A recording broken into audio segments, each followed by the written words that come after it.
The frozen moon of KTH-7 was not a place where mercy survived. Crimson ice stretched endlessly beneath twin suns, and the wind howled across the plains carrying the sharp scent of ozone and death.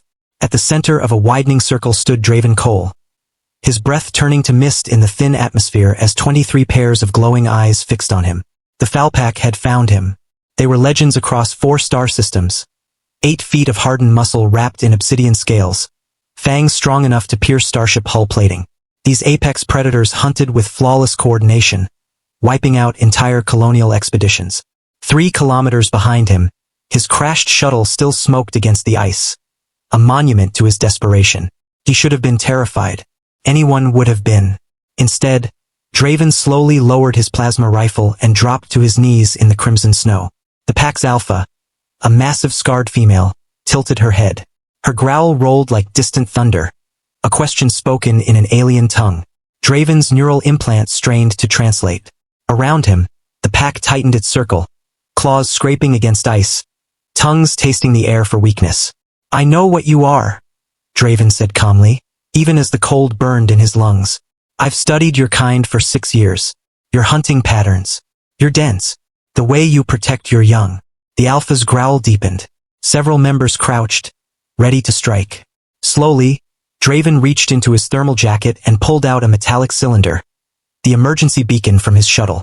He had reprogrammed it during the crash, working with frost-numbed fingers as systems failed around him. Now it pulsed with a precise frequency, one he had theorized about in research papers that had gotten him laughed out of 3 academic conferences. He activated it. The sound was inaudible to human ears, but the effect was immediate. Ears flattened. Several predators whimpered. The alpha's pupils widened as she stepped back once. Then again. The circle fractured as pack members scattered in confusion. But Draven wasn't driving them away. He was calling for help. From behind a ridge of jagged ice, smaller shapes appeared. 6 Voral cubs emerged, drawn by the distress frequency woven into the signal, a call that mimicked a pack in mortal danger. They bounded forward on oversized paws, chirping in youthful voices, pushing past the confused adults toward the source of the call.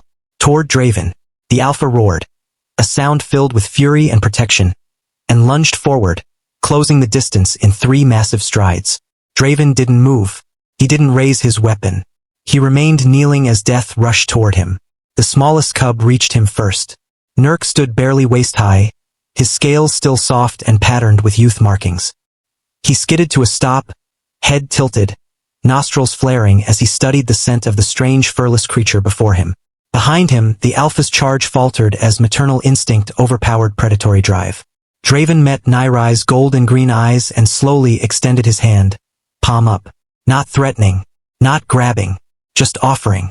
"I crashed here 3 days ago," he said gently. "I've been watching your den. I saw the starship debris that fell near your hunting grounds last month. I saw the radiation burns, the sickness spreading through your cubs." Nurk sniffed his hand and made a small chirping growl. The translator rendered it as a question. "Why here?" "Because I have medicine," Draven answered. "In my shuttle, radiation purge compounds and antibiotics designed for carbon-based predators. I came here to study you. But when I saw what that debris was doing, I couldn't just leave." The alpha shoved Nurk aside and placed herself between the cub and the human. Her fangs were bared, saliva freezing instantly as it touched the ice. One swipe of her claws would end Draven's life. But the other cubs had gathered, curious rather than afraid. One nuzzled his back. Another pawed at his rifle. Their innocence shifted something in the air. Nurk wriggled free and sat in front of Draven. His next words would echo in Draven's memory forever. "Pack protects pack." He looked up at the towering adults, then back at Draven. "You try shield us. Bring healing. Do we shield you now?" The wind roared across the frozen plains. The adult Voral stood frozen between instinct and something new, something their species had never encountered before. A prey creature that did not run, that did not fight, that brought healing instead of harm. The alpha's growl softened. She lowered her head until her eyes were level with Draven's. He felt the heat of her breath melt frost from his cheeks. For 10 heartbeats, human and apex predator stared across an evolutionary divide that should never have been crossed. Then the alpha did something unprecedented. She stepped back, sat on her haunches, tilted her head skyward, a gesture Draven's research identified as submission, or perhaps invitation. One by one, the pack followed. Nurk chirped happily and pressed against Draven's side, sharing warmth. Pack protects pack, he repeated, and the other cubs echoed the phrase in a chorus of young voices. Draven's hand trembled as he rested it on Nurk's head, feeling soft scales and a racing heartbeat beneath. Yes, he whispered. Pack protects pack. 3 hours later, the Voral escorted him back to his shuttle. The Alpha walked at his side while the cubs tumbled around his boots. Inside the wreckage, Draven retrieved the medical supplies he had risked everything to protect. Canisters of radiation purge compounds and broad-spectrum treatments capable of saving the pack from slow, certain death. He administered the first dose to a sick cub while Nurk watched closely. Why help Predator? The cub asked. Draven smiled, frostbitten and exhausted, yet more fulfilled than he had felt in years. Because we're all just trying to survive, he said. And maybe the most human thing we can do is choose not to be the biggest predator in the room. Nurk considered this, then leaned gently against his leg. Good answer, the translator offered, though Draven suspected the true meaning was deeper.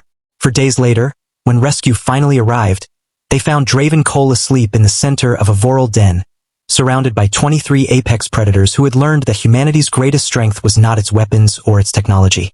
It was the stubborn, reckless belief that any pack was worth protecting. Please follow my channel for more videos. One click from you can change my life.